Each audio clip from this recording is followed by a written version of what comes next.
जय माता दी, जय मां कामाख्या, देव राधा ट्रस्ट, सत्यवाणी चैनल। मनुष्य के जीवन में दुख क्यों होता है? कलयुग में विशेष तौर से बहुत से मनुष्य दुखी हैं।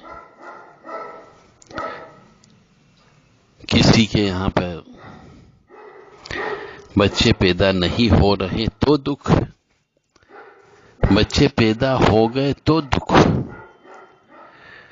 बच्चे पढ़े लिख गए तो दुख, और नहीं पढ़े लिखे तो भी दुख। विवाह नहीं हो रहा है तो दुख होता है, विवाह हो गया तो दुख। किसी ने प्रेम विवाह कर लिया तो दुख, कोई सट्टा शेयर का काम कर रहा है तो उसको भी दुख की प्राप्ति हो रही है। किसी को शारीरिक अंग भंग होने की वजह से दुख है, तो किसी को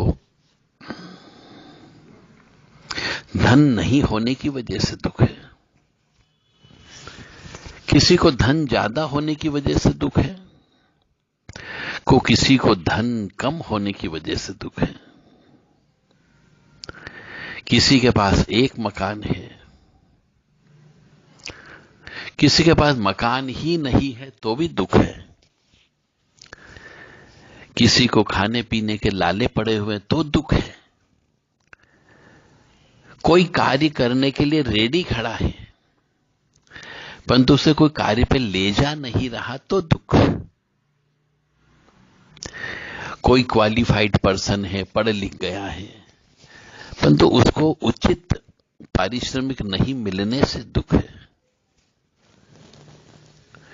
तो यह दुख क्यों आता है? दुख हमारे पिछले जन्म के पाप कर्मों का फल होता है,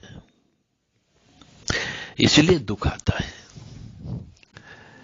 पिछले जन्म में हमने कुछ पाप कर्म किए,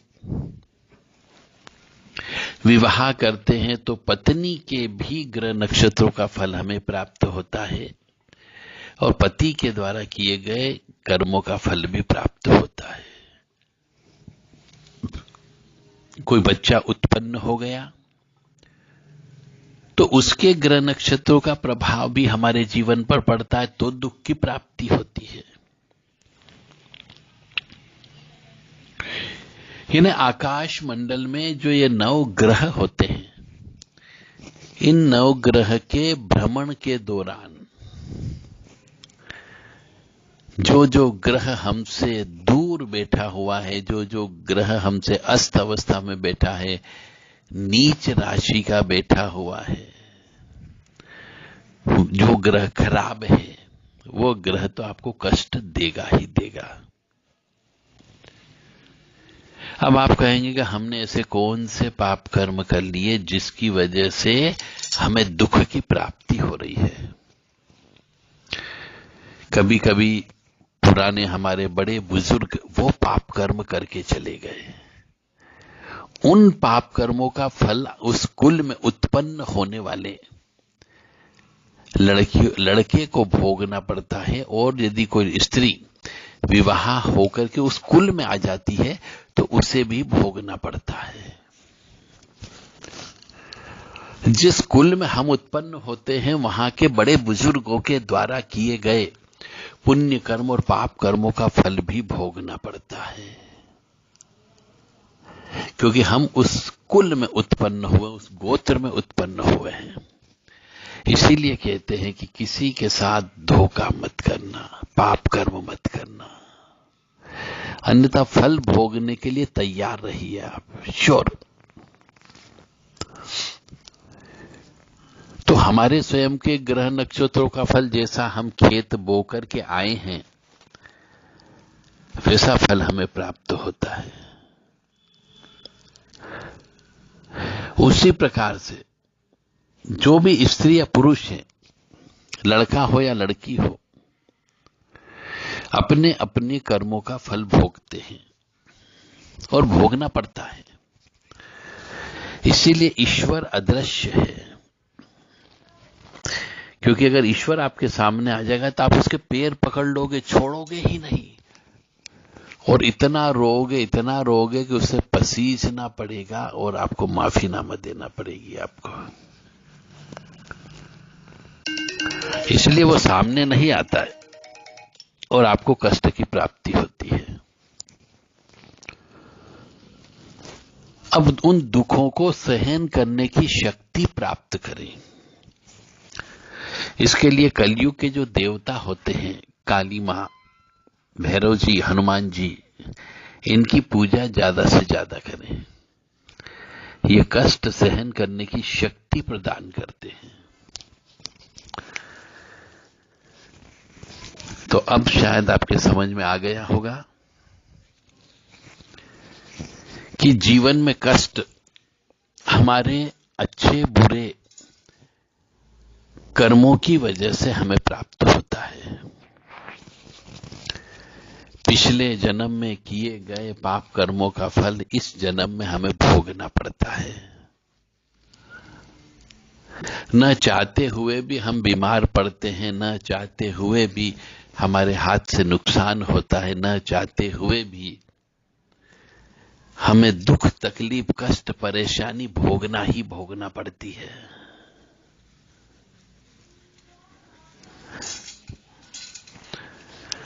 तो एक हमारे धर्म प्रेमी बंधु हैं, उनने प्रश्न किया था कि जीवन में दुख क्यों आते हैं? हमने जीवन में कभी सुख ही नहीं देखा। कुछ प्रश्न ऐसे भी आते हैं। तो यदि आप पिछले जन्म के कर्मों में कांटे बो करके आए होंगे तो इस जन्म में आपको सुख कैसे मिल सकता है? यदि कांटे बो करके आए तो कांटे ही मिलेंगे, कांटे वाला वृक्ष उगा करके आए तो कांटा ही मिलेगा।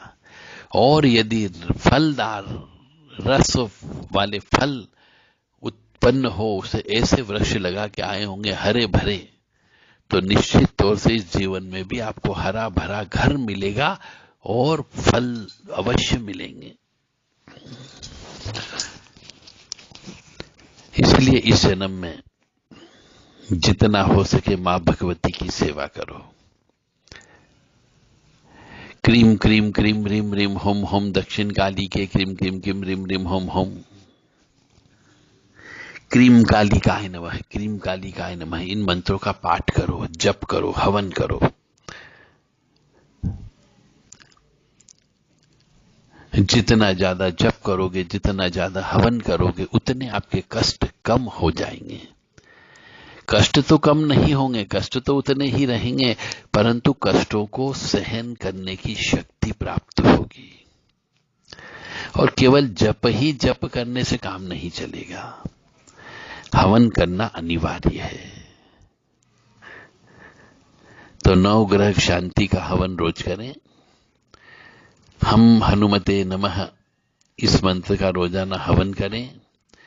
ओम बम भैरवाय नमः इसका हवन रोज करें। क्रीम कालिकाय नमः इसका हवन रोज करें। ओम क्लीम कृष्णाय नमः इसका हवन रोज करें।